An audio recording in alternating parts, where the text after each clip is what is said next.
Can you imagine someone looking you in the eye and saying, "Get out of my house, I don't need a sick daughter," then shoving you into a storm with nothing but the clothes on your back? That's exactly what happened to me. I was 15, no coat, no phone, no money, just a backpack full of algebra homework. I remember the rain first, slashing against the windows like it had a personal grudge against me. It was October 14th, 2011. I came home from school thinking it was just another Tuesday. Algebra test done, head buzzing with homework, maybe even dreaming about a poster I wanted to buy with my birthday money. Nothing seemed off until I opened that door. My father was standing there like a volcano ready to erupt. His face was red, his hands shaking, and in one, he held a wad of cash, in the other, empty pill bottles. Behind him, my sister Karen, older, mature, perfect Karen, stood with a mask of concern so convincing it could win an Oscar. But I saw the flicker of satisfaction she couldn't hide, and my stepmother Jolene leaned in the doorway silently, arms crossed, lips pressed tight, saying nothing while chaos unfolded, her specialty. I didn't even get to put down my backpack.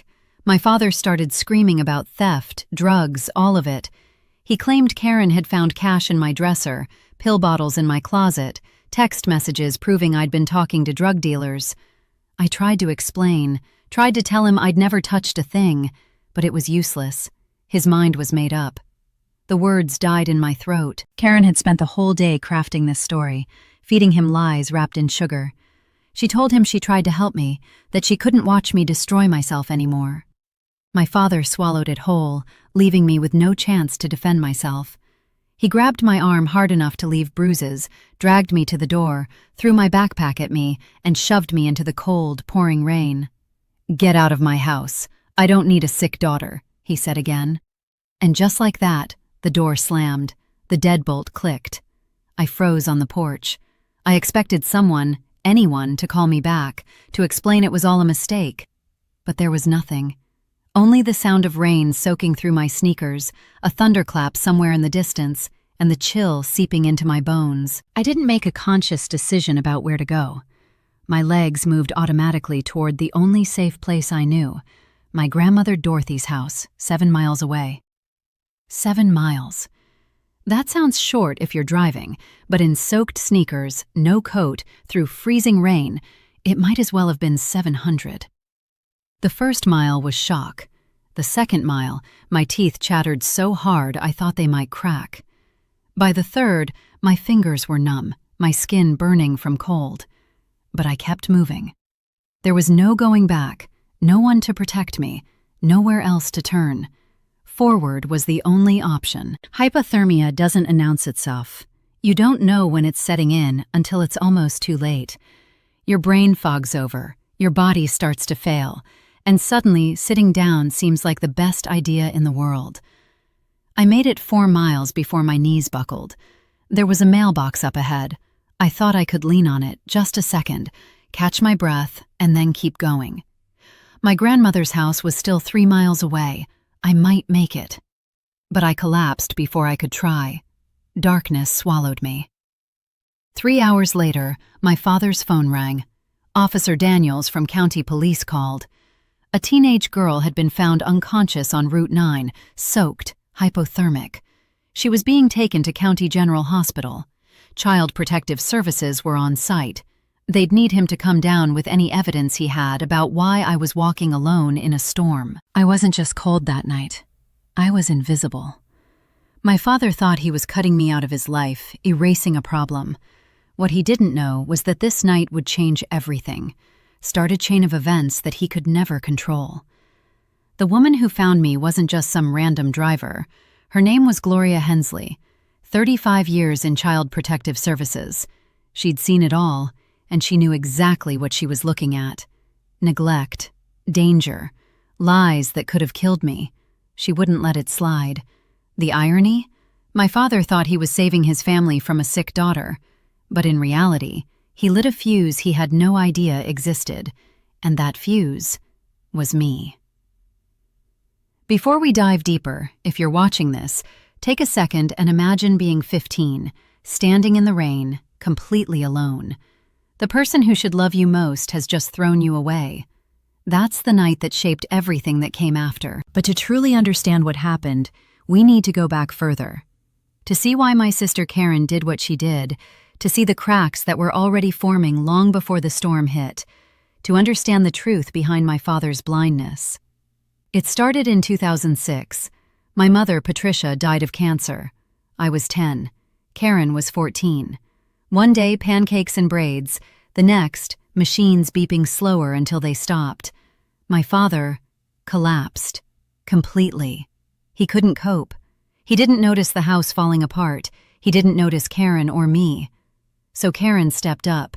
She became the adult. She cooked. She signed permission slips. She made sure I got to school. And he praised her for it constantly. "What would I do without you, Karen? You're the glue of this family." Never once asking how she felt. And that's when she started building her kingdom. In her kingdom, I was the peasant. She controlled every detail, every opportunity, every choice. Homework disappeared.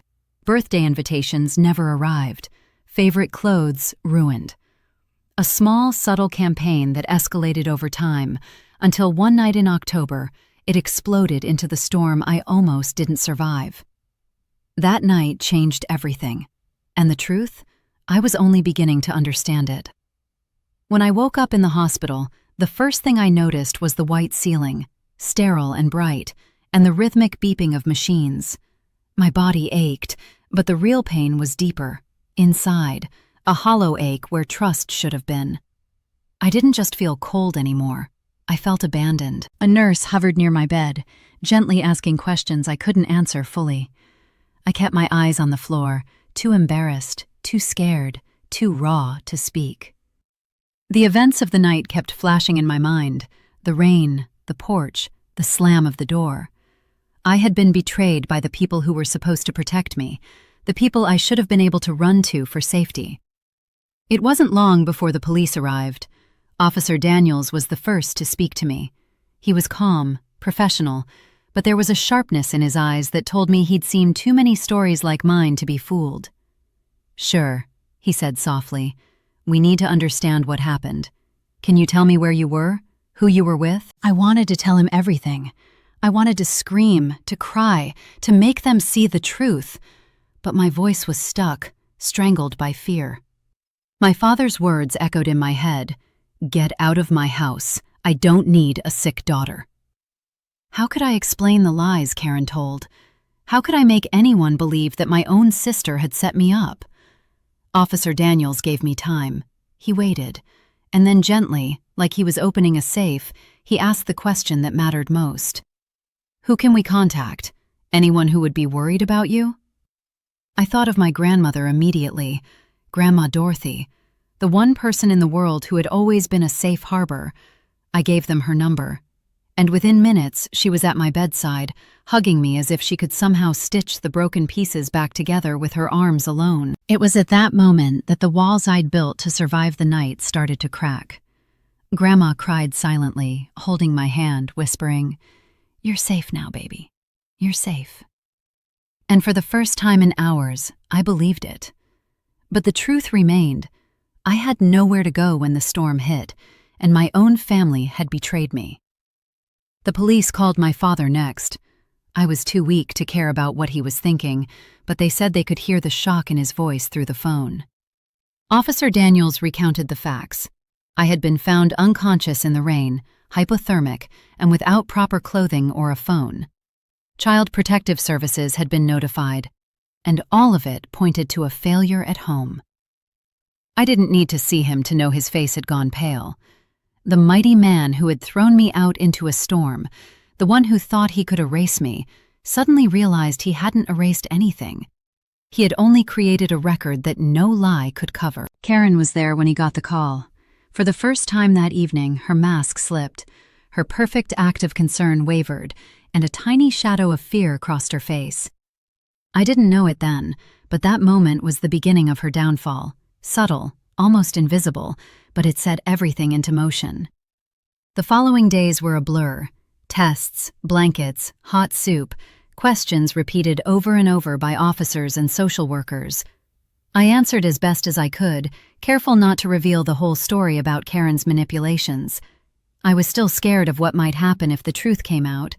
My sister had already shown she could ruin my life with a few well-placed lies. Meanwhile, at home, my father was crumbling. The man who had spent years ignoring the grief of losing his wife, the man who had leaned on Karen to hold the family together, now realized that his oldest daughter, the one he trusted implicitly, had been living a secret kingdom of control and deception. He didn't see it before. He couldn't. Blind spots had kept him from noticing that while he praised Karen for being responsible, she was quietly undermining me at every opportunity. I spent that week in the hospital, recovering physically but wrestling with the mental and emotional aftermath. I couldn't sleep without the images of rain, the cold, and my father's face flashing through my mind. I couldn't eat without remembering the granola bar I had eaten in a desperate attempt to keep my strength, and I couldn't stop thinking about Karen, that flicker of satisfaction I had seen in her eyes. It became clear over the next few days that this was more than just a family disagreement. Karen had been building control over me for years. Homework lost, invitations never sent, small humiliations that nobody else saw. They were all part of a pattern, designed to isolate me, to make me vulnerable. And that night, when she orchestrated my father's fury, she took that control to its most extreme level. Grandma Dorothy stayed with me as I regained strength. She listened, and she didn't judge. She didn't just comfort me, she validated me. And slowly, I realized that the betrayal wasn't mine to fix. My father had made his choices, Karen had made hers, and I was the one left to survive. But even as I healed, even as I felt the warmth of safety for the first time since that storm, one question lingered. Why did Karen do it? What made her capable of turning our family upside down? That question would haunt me for years, shaping the way I viewed every interaction with her, every word she spoke, every moment of silence. Because Karen's kingdom didn't end that night, it only expanded. And I would spend the next decade navigating the ruins she had built, learning to reclaim my life one small step at a time. Little did I know, the events of that night, the storm, the betrayal, the lies, were only the beginning. What followed would test me in ways I couldn't have imagined. Secrets, manipulations, and long-hidden truths would come to light. And when they did, the person I thought I knew as my sister would be unmasked in ways I never could have predicted. But that story begins here, in the rain, in the hospital bed, with the taste of fear and betrayal still sharp on my tongue. The days after the hospital stay blurred into a strange kind of nightmare. I was no longer alone in the storm, but the storm had followed me inside. Rain wasn't just water falling from the sky anymore. It was memory, trauma, a reminder that the people who were supposed to protect me hadn't. Child Protective Services opened an investigation immediately. Gloria Hensley, the veteran caseworker who had found me, was assigned to my case. She didn't just see what had happened on the roadside, she saw the pattern, the way a family could crumble around a child, and the quiet ways abuse hides behind smiles and excuses. I remember sitting in the small office, wrapped in a warm blanket, trying not to tremble. Gloria asked questions slowly, carefully, as if she knew that each word could either open a wound or help me close it. "Cher," she said, "we need to understand your home life. Can you tell me what a normal day is like there?" I hesitated. How could I explain the manipulation, the small betrayals, the invisible kingdom Karen had built? I started with what I knew. My father praised Karen constantly, expected her to manage the household, and rarely noticed me. I talked about the homework that disappeared, the invitations that never arrived, the subtle sabotage of my clothes and personal life. Gloria didn't flinch. She nodded slowly, jotting down notes. She asked about the night in the storm, and I told her everything I could remember: the door slamming, the push, the rain soaking me to the bone, my father's words repeating in my head, "I don't need a sick daughter." After I spoke, she leaned back in her chair and said something that would stay with me forever. "Cher, you've survived a lot more than most kids your age, and you're not imagining this. What happened to you isn't normal, and it's not your fault." Those words felt like a lifeline. I didn't just feel scared anymore. I felt heard. But even as I started to feel relief, the reality remained. My father was in denial, and Karen was skilled enough to maintain her story. The first meeting with my father after the hospital was surreal. He sat in a stiff chair, his face pale, eyes avoiding mine. He claimed he had no idea how it had come to this. Karen told me you were doing things you shouldn't, he said, voice tight. I had to protect the family. Protect the family. That phrase echoed in my mind like a curse. Protect themselves, maybe, but not me. Never me. I wanted to scream at him, to tell him the truth, but I knew it wouldn't matter. His mind was already made up, filtered through Karen's manipulations. Karen, of course, looked devastated. Her Oscar-worthy performance hadn't faltered for a second in front of the caseworkers or police. Tears, concern, whispered warnings about me and my supposed behavior. Every word she spoke was calculated, designed to keep me isolated, to make me the problem. And my father swallowed it all without question. It wasn't just the night in the storm, it was years of control. Gloria explained it slowly, like she was helping me see a map of a battlefield I hadn't known I was on. Karen had been eroding my independence, undermining my confidence, and shaping my reality so that no one, including my father, would see her true intentions. School officials were called in. Teachers described missed assignments, late homework, withdrawn behavior. To them, it looked like a struggling student. But Gloria understood. It wasn't that I was struggling, I was being sabotaged. And that night had been the culmination of years of careful, quiet cruelty. I remember lying in bed after those meetings, staring at the ceiling. I couldn't sleep. Every memory of Karen's manipulations kept flashing in my mind.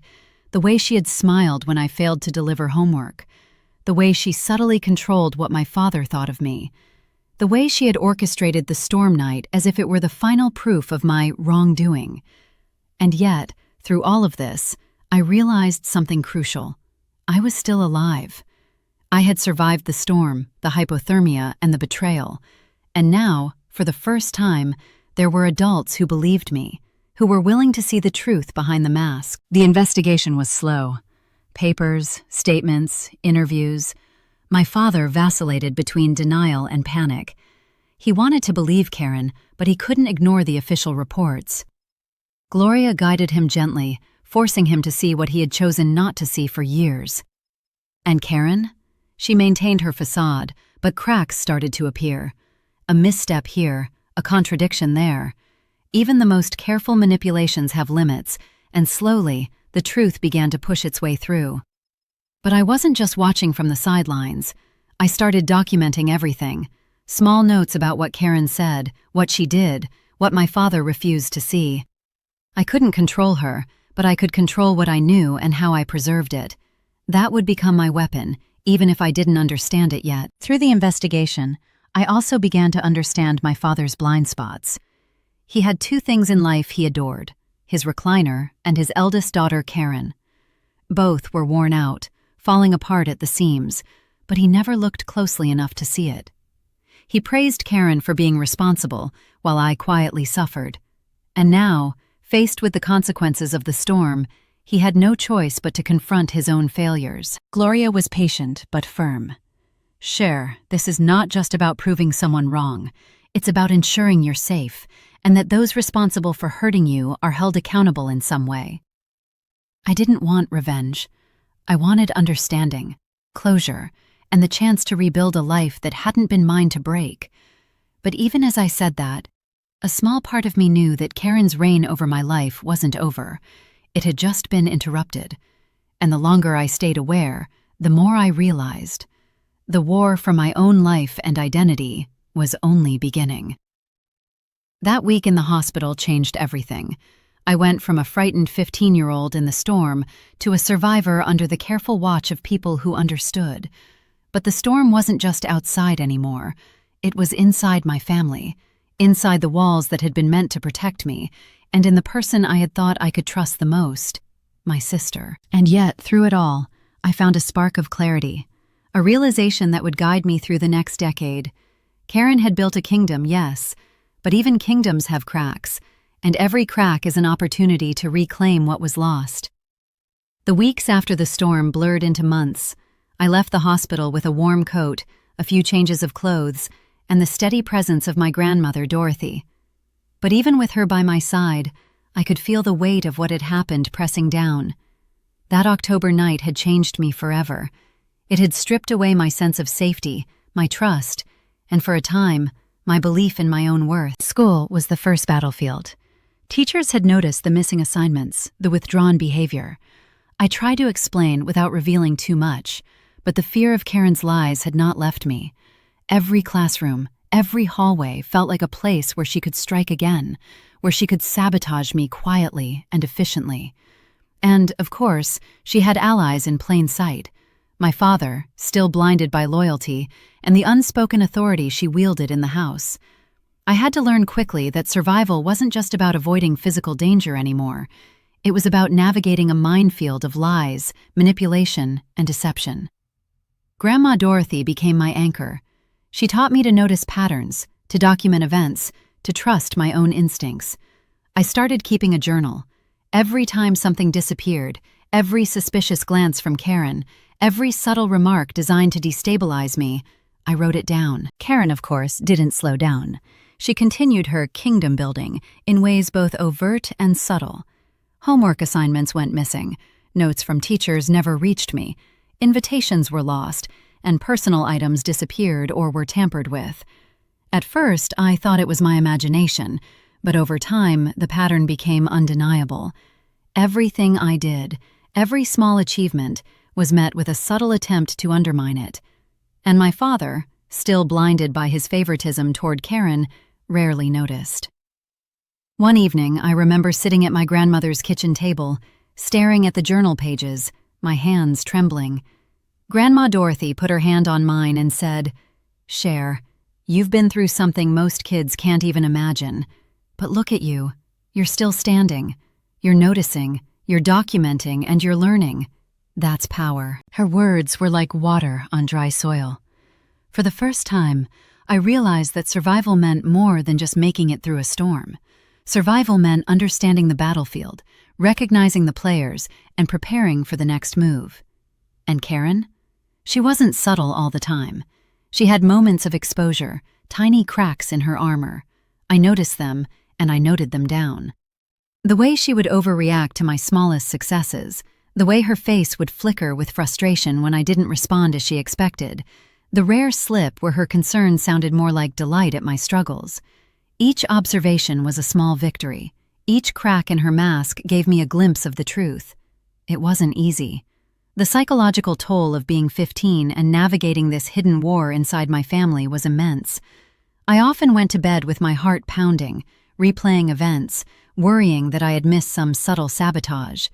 Sleep was a luxury, and trust was a weapon I could no longer afford to wield casually. But slowly, step by step, I started reclaiming parts of my life.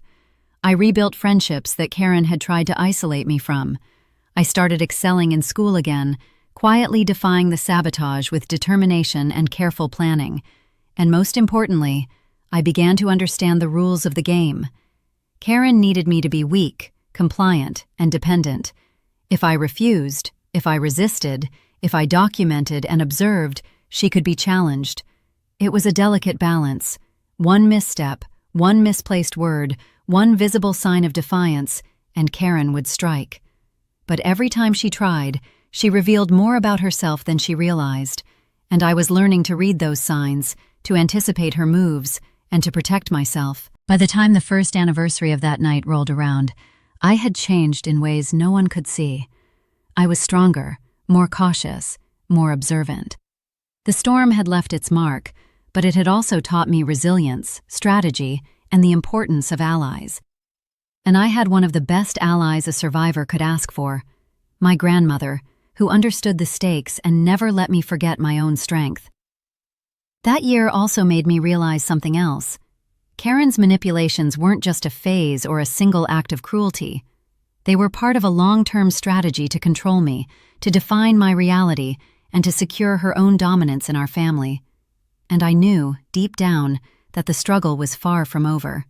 The storm may have ended, but the war had only begun. High school should have been normal. Homework, friends, sports, crushes, the ordinary life every teenager dreams of. But for me, it was another battlefield, and Karen was still the general directing the chaos. The storm night had ended, but its ripple effects stretched into every corner of my life. By the time I started 10th grade, I was careful. Everything I did, every interaction, every email, every assignment, I documented. Karen didn't know I was paying attention, but she was still trying to control me.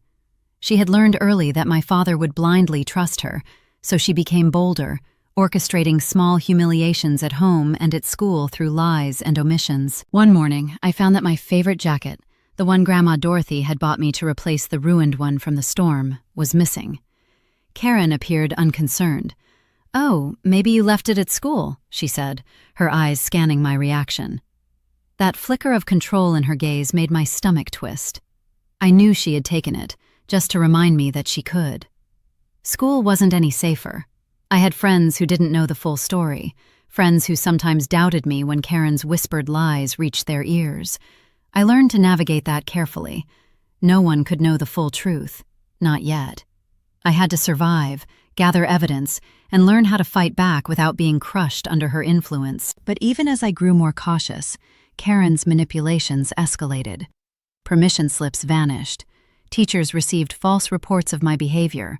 School administrators were unwitting pawns in her game. And at home, my father's praise of Karen never faltered. "You're such a responsible daughter. What would I do without you?" The words stung, a constant reminder that the family's loyalty had been misplaced. One night, I caught her in a lie. She had told our father I had failed a major assignment, when in reality, I had aced it. I held the graded paper in my hand, trembling, knowing that confronting her could trigger an explosion. But I did it anyway.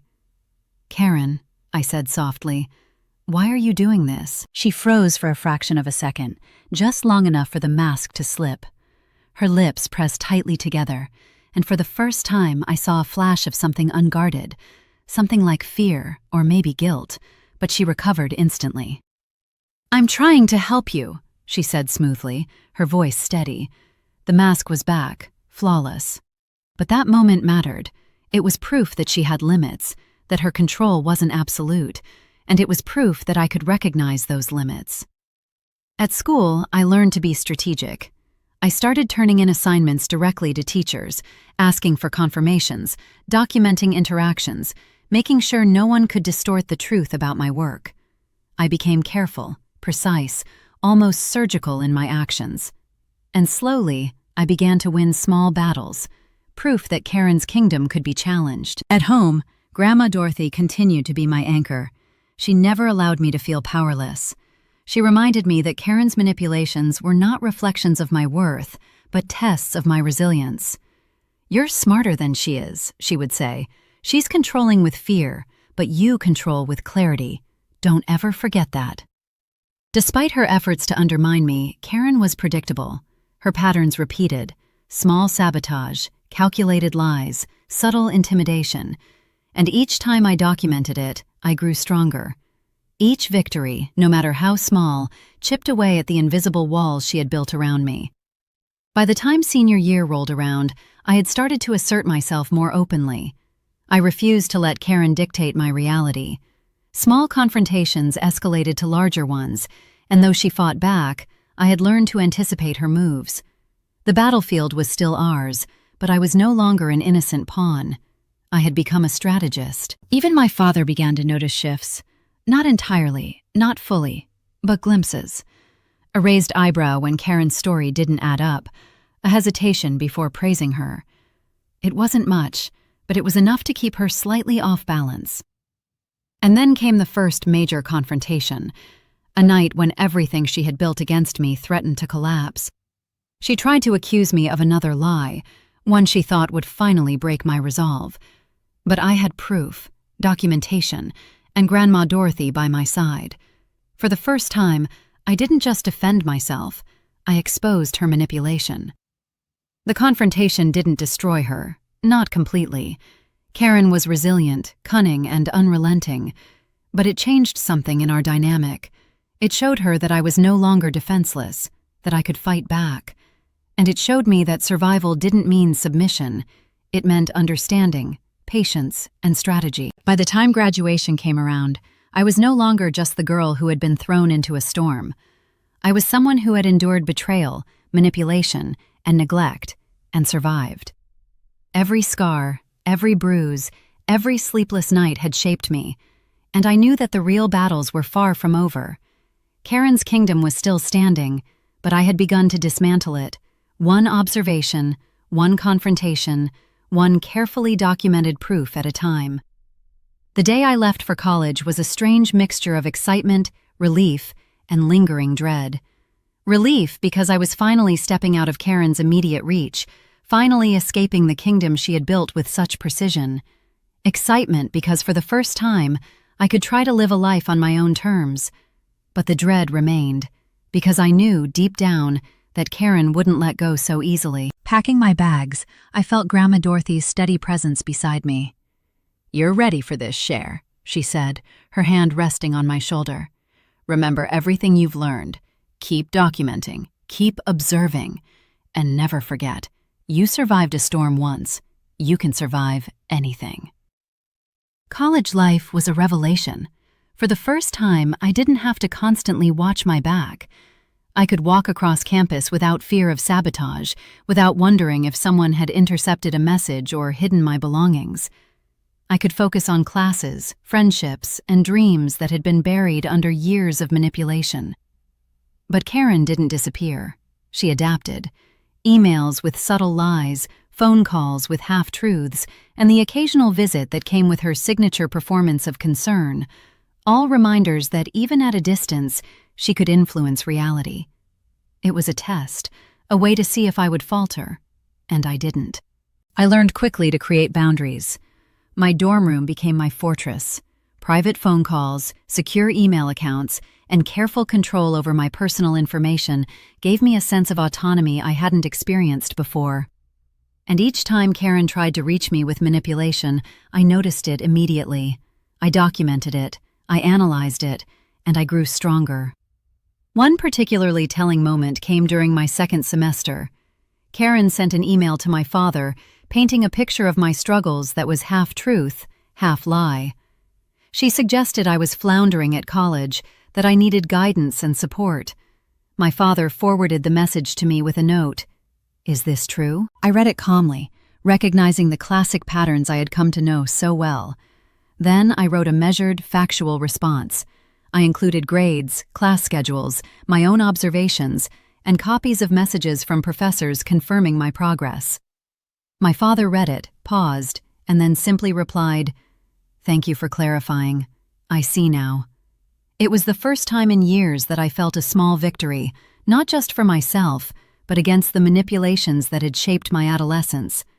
Karen had underestimated me, assuming distance would make me vulnerable. Instead, it gave me clarity, perspective, and leverage. College also taught me the value of allies beyond family. Friends, roommates, professors, mentors, people who saw me for who I was, not for the false narrative Karen had constructed. I began building a support system strong enough to withstand her influence, and I realized something critical. Karen's power had always relied on secrecy. The moment others saw the truth, her control weakened. But Karen wasn't done testing me. There were small, insidious moments.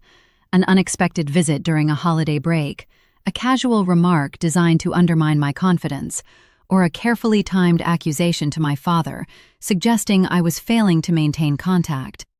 Each attempt was calculated, precise, and frustrating. Yet I met every challenge with the same strategy I had learned years earlier: observe, document, analyze, respond. I refused to engage emotionally with her manipulations. I refused to let fear dictate my actions, and I refused to allow her to shape my identity. That first year away from home was transformative.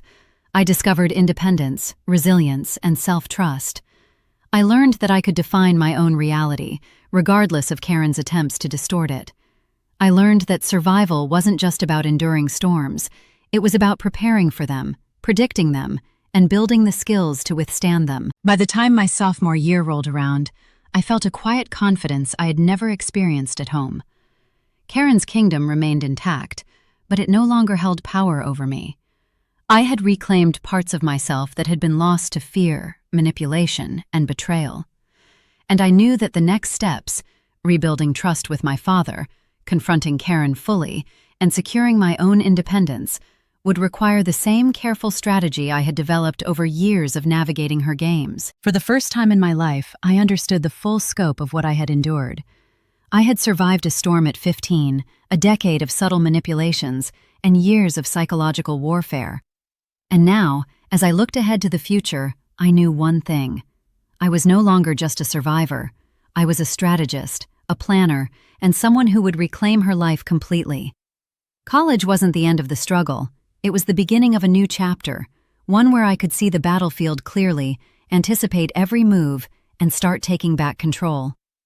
Karen's attempts at manipulation would continue, but for the first time, I was not just reacting, I was leading, and every decision I made was deliberate, thoughtful, and calculated. The storm had taught me resilience, high school had taught me observation, and now, college was teaching me strategy. I was ready for the next phase, ready to confront the challenges ahead, and ready to take back the life that had been denied to me for so long. Graduation came and went, leaving behind a mix of excitement and apprehension. For the first time, I was stepping fully into adulthood, navigating a world where Karen's immediate control couldn't reach me, but where her influence still lingered like a shadow. College had prepared me to survive, to strategize, and to defend myself. Now, the real challenge was navigating the adult world while keeping the past from defining me. I moved into a small apartment in Boston, rented with my own money from an entry-level job I had been saving for months. Independence tasted sweeter than anything I had imagined. No one dictated my schedule, no one interfered with my personal space, and for the first time, I could make mistakes without fear of being sabotaged by my sister. Karen didn't disappear entirely. She tested boundaries from a distance. She called my father regularly, dropping hints and half-truths about my life, carefully shaping his perception. She sent messages disguised as concern, designed to provoke self-doubt. But I had learned her patterns too well. I documented everything, filed emails, and kept meticulous notes of every interaction. Each attempt to destabilize me became evidence of her behavior, a roadmap of manipulation that I could use if I ever needed to defend myself. Work became a battleground of a different sort. Early adulthood was full of challenges that were new, but far less cruel than what I had endured at home. I found colleagues I could trust, mentors who saw my potential, and projects that demanded every ounce of focus I could give. The skills I had developed during high school, observation, careful planning, persistence, translated perfectly into my career. I wasn't just surviving anymore, I was thriving. Still, Karen remained a constant, invisible presence. She tried to assert control subtly, questioning my choices to my father, implying I was overworked, exhausted, or failing. She painted herself as the concerned older sister, the voice of reason in a life that she insisted was spiraling out of control. But every attempt at manipulation faltered against the foundation I had built: independence, clarity, and a network of support that extended far beyond my family. The tension between us escalated during holidays and family events. Karen's smile, so polished and perfect, often masked small barbs designed to provoke and unsettle me. A compliment would slip into a criticism. A question about my work would hide a suggestion that I was incompetent. And yet, I began responding differently than I had in the past. No longer did I react emotionally. No longer did I tremble under her gaze. I had learned that fear was her greatest weapon, and I refused to hand it to her. One particularly striking moment occurred during a winter visit home. Karen approached me, feigning concern. "Cher, are you sure you're handling everything all right? College and work must be so exhausting." Her eyes flickered ever so slightly, a tiny crack in the mask she had perfected over years. I smiled, calm, controlled. "I'm fine," I said. "I've managed before, I'll manage now. Thank you for asking." The subtle power shift in that interaction was exhilarating. I realized that Karen's manipulations only had power as long as I allowed them. Every calm, measured response, every refusal to react emotionally, was a victory. And with each victory, I reclaimed a little more of my life. My father began to notice too. Not fully, not immediately, but small changes emerged. He asked fewer questions influenced by Karen. He hesitated before believing her stories outright, and for the first time, he began to see me as capable and independent. That recognition, even partial, was a milestone. I also began to understand something deeper. The more I succeeded independently, the weaker Karen's control became. Achievements, career growth, friendships, and autonomy weren't just victories for me. They were symbolic proof that her influence was limited. Her kingdom could no longer contain me. But Karen didn't surrender. She was persistent, strategic, and resilient. Every new step I took, every success, became a test. And I knew that the next confrontation, the one that would finally reveal her fully, was inevitable. The question was not if it would happen, but when. By my mid-20s, I had built a life that Karen could no longer infiltrate easily. I had professional accomplishments, personal growth, and a network of friends and mentors who saw me for who I truly was. And yet, I remained vigilant. Karen had proven over years that she could manipulate, deceive, and destabilize those closest to me. The early adulthood years were a balancing act, thriving in my own life, while defending against subtle manipulations, proving my independence without provoking retaliation, and carefully documenting everything that could matter if the family dynamic ever escalated again. I had learned the most crucial lesson of all: survival was not enough. To reclaim my life fully, I needed strategy, foresight, and the patience to expose the truth when the time was right. And I had that patience. The years of high school and college had prepared me for this. The storm at 15, Karen's manipulations, my father's blind spots, they had all been training for the real battles of adulthood. And now, I was ready. Not just to survive, but to confront, challenge, and ultimately reclaim control over my life and my family. By the time I was 27, I had built a life that Karen could no longer easily manipulate. I had an apartment in Boston, a career I was proud of, and a support network that extended far beyond my family. But Karen still existed, a shadow over every holiday, every phone call, every family gathering. And I knew, deep down, that the final confrontation was inevitable. It began subtly. Karen called my father more frequently, sending messages and leaving voicemails dripping with concern, but carrying sharp undertones of accusation. I ignored them for months, focusing on work, my apartment, and the life I had painstakingly built. But one evening, I received a text that would change everything. "We need to talk. It's time you see the truth." The message was from Karen. I recognized the tone immediately. Calculated, manipulative, designed to provoke anxiety. I paused for a long moment before responding. Instead of replying, I prepared. I gathered documentation, old emails, journal entries, anything that showed the manipulation and lies she had built over the years. This time, I wouldn't walk into her trap blindly. When the confrontation finally happened, it was at a family gathering. Karen, of course, arrived first, projecting her flawless mask of concern. But I had noticed subtle cracks, the fleeting frustration when her father praised me for a recent career milestone, the almost imperceptible tightening of her jaw when she realized I was no longer easily intimidated. I stayed calm.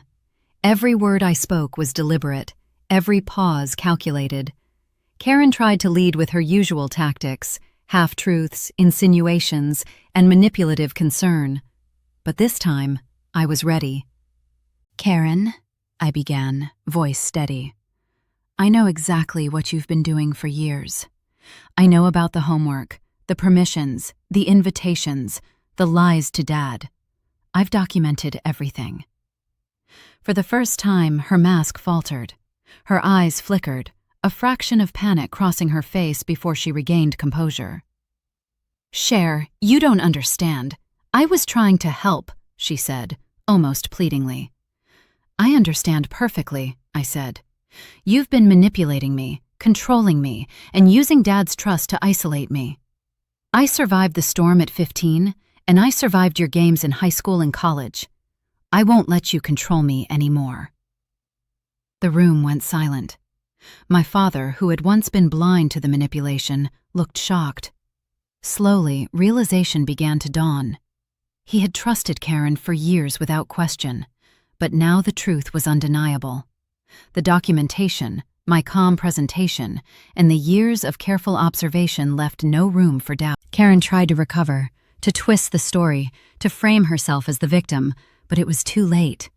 The foundation she had built her kingdom on, fear, secrecy, and deception, was crumbling. I spoke methodically, calmly, presenting evidence of her manipulations, her lies, and the ways she had undermined my life. For the first time, my father saw the full picture. The blind spots that had allowed Karen to dominate for so long were exposed, and for the first time in years, he looked at me, not through the lens of my sister's narrative, but as his daughter, the one who had survived, persevered, and reclaimed her life. Karen's face betrayed something she had never allowed herself to feel publicly: fear. Not the fear of consequences, but the fear of losing control. Her reign, the subtle power she had wielded so carefully for years, was ending. And I, the girl she had tried to break, was the one delivering the verdict. After that confrontation, the dynamics shifted completely. Karen no longer had the same authority over my father. I established boundaries that she could not cross. Phone calls, emails, and visits were filtered through clear rules. I wasn't reactive. I was proactive. I had taken control, and she knew it. That night, as I returned to my apartment, I felt something I hadn't felt in years: relief. Not just because the confrontation had gone in my favor, but because I finally understood my own power. Karen's kingdom had been formidable, but it was not invincible, and I had learned that true control came not from manipulation, but from clarity, observation, and persistence. The confrontation didn't erase the past, but it changed the future. It demonstrated that survival wasn't enough. To reclaim your life, you must confront the forces that have sought to undermine you. I had faced storms, manipulations, and betrayal, and I had emerged not just intact, but stronger, wiser, and more prepared than ever. The next steps would be about rebuilding trust, defining boundaries, and ensuring that the manipulations of the past could never again dictate my life.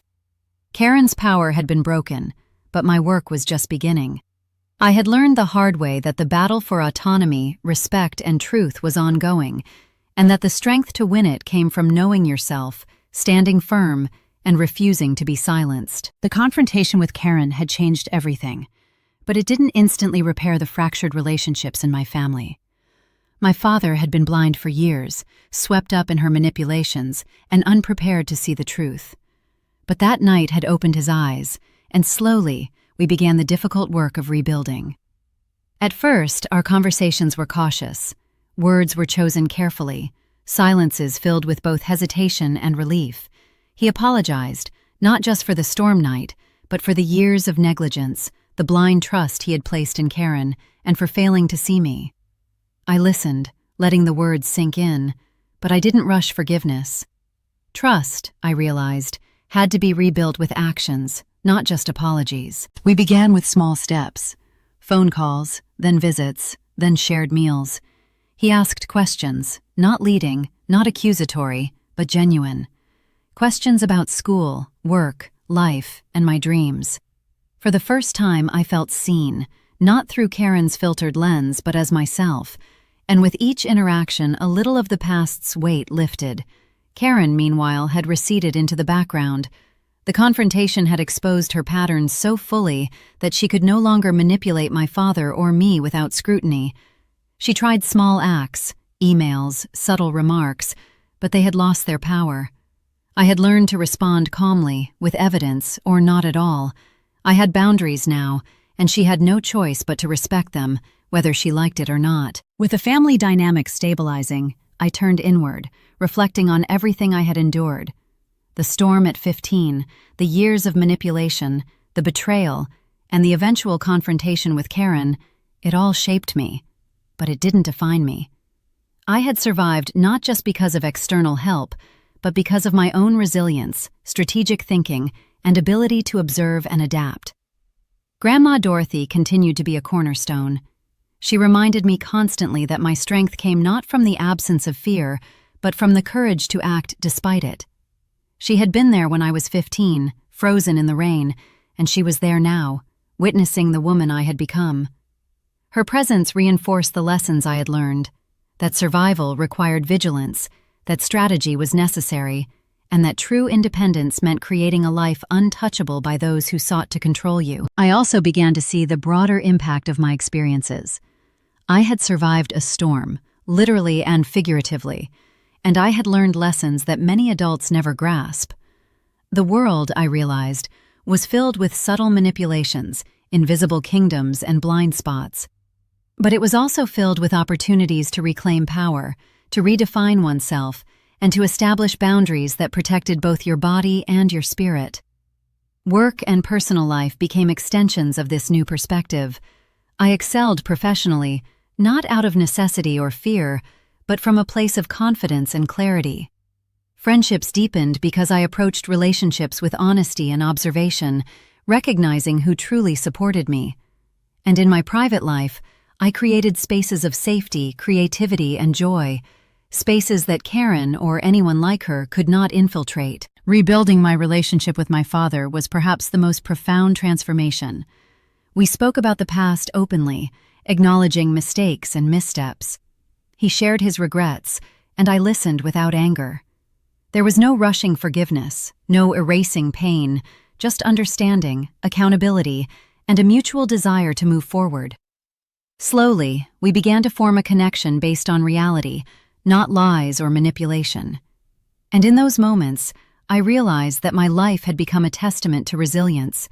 I had endured betrayal, manipulation, and near-fatal circumstances, yet I had emerged capable, independent, and strategically minded. I had learned to navigate storms, both literal and figurative, and I had discovered that true strength came from self-awareness, careful observation, and the courage to act. By the time I was 28, living in Boston, I was fully independent. My apartment was my sanctuary, my career was flourishing, and my relationships were grounded in trust and mutual respect. The past, with all its storms and manipulations, had shaped me, but it no longer controlled me. I had reclaimed my life fully, step by step, observation by observation, confrontation by confrontation. And yet, I carried the lessons with me daily. Rain, for example, was no longer just a reminder of that October night at 15. It became a symbol of survival, a signal that even the fiercest storms pass, and that those who endure them emerge stronger, wiser, and more capable of defending themselves. Karen's shadow had faded, but I remained vigilant. Independence is fragile, and the lessons I had learned about manipulation, blind trust, and resilience were tools I would carry for life. I had survived the unimaginable, and now I was living proof that survival was only the first step. True strength came from reclaiming control, asserting boundaries, and refusing to allow the past to dictate the future. Looking back, I realized that my story wasn't just about betrayal or manipulation. It was about growth, resilience, and the power of observation. It was about learning to survive storms and to use the lessons they provide to shape a life of independence and clarity. And most importantly, it was about understanding that no one, no matter how manipulative or cunning, can define who you are if you refuse to let them. By the time I was 28, I had spent years building a life that Karen could not touch. I had my apartment in Boston, a thriving career, supportive friends, and a father who was beginning to understand the truth. Yet the past still lingered, like a shadow in the corner of a bright room. I knew that to truly be free, I had to confront it fully, not just Karen, but the entire storm that had shaped me. It began with a letter. My father had sent it, shaky handwriting on nursing home stationery, words that carried both apology and fear. He was dying, and he wanted to see me one last time. For a moment, I felt the old familiar fear, the fear of disappointment, of rejection, of betrayal. But it was tempered by the strength I had spent years building. I was no longer 15, shivering in the rain. I was Cher Walls, 28, independent, capable, and prepared. I went to see him, choosing to face the moment with calm and clarity. As I entered the room, I saw the frailty that time and illness had carved into his frame. But I also saw recognition in his eyes, a realization of mistakes, of failures, and of the consequences of blind trust. We spoke at length. He apologized, not just with words, but with a vulnerability I had rarely witnessed. He recounted his failures, the storm night, the years of ignoring my struggles, and the misplaced loyalty he had given Karen. And I listened, letting him speak, but holding my boundaries firmly. Forgiveness would take time, and closure would require acknowledgement and accountability, not just words. Karen did not appear. She had retreated into silence, her control broken, her manipulations exposed. It was a strange relief, not triumph, but relief. I realized that victory over her did not require confrontation anymore. It had already been achieved through years of careful strategy, observation, and persistence. In that room with my father, I felt a sense of peace I had never known. The storm that had thrown me into the rain at 15, the years of subtle manipulation, the betrayals, and the near destruction of my confidence, all of it had led me here, to this moment of clarity. I understood fully that my power did not come from anger or revenge, but from endurance, strategy, and self-awareness. After that visit, I returned to Boston with a sense of finality. I had faced the past, confronted the manipulations, and reclaimed control over my life. Rain no longer reminded me of fear and helplessness. It reminded me of survival, of strength, and of the lessons learned in hardship. I continued building my life with intention. My career advanced, friendships deepened, and personal projects flourished. I traveled, explored passions I had set aside for fear or survival, and embraced a freedom that had once seemed impossible. And most importantly, I established unshakable boundaries with the people who had tried to control me. Independence was no longer a fragile dream, it was a lived reality. Reflection became a daily practice. I wrote, I journaled, I examined my responses and emotions, always striving for clarity and self-understanding. I realized that empowerment is not a single event, but a continual process, a commitment to oneself, to one's values, and to one's autonomy. I also understood forgiveness in a nuanced way. Forgiveness was not absolution. It was recognition of the past without allowing it to dictate the present. I forgave not to release Karen or my father from accountability, but to release myself from the chains of fear, resentment, and manipulation that had threatened to define me. By reclaiming my life, I had rewritten the narrative.